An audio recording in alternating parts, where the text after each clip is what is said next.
Hey guys, welcome to the Smart Home Buyer Workshop. Why I think you should own a home. It's a forced savings account.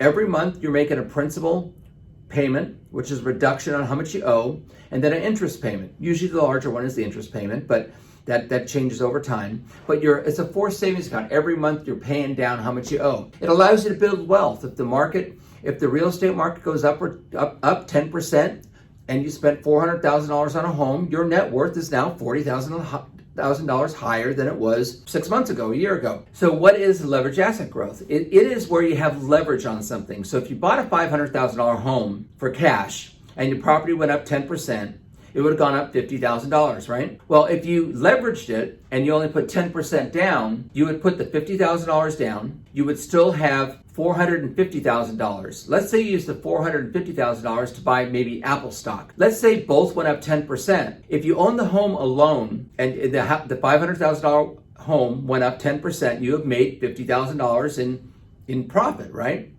But if you bought the home and the Apple stock and they both went up 10%, now you'd be at $95,000. That's the difference between paying cash for something and being able to leverage. One of the main reasons I think real estate is a great investment is because of the leverage, right? You don't have to give me $500,000 to buy a $500,000 home. You do have to give me $500,000 to buy a $500,000 worth of Apple stock. So those are things I want you to consider. Of course, there's always the possible tax savings. I want to make sure that you understand tax savings can change.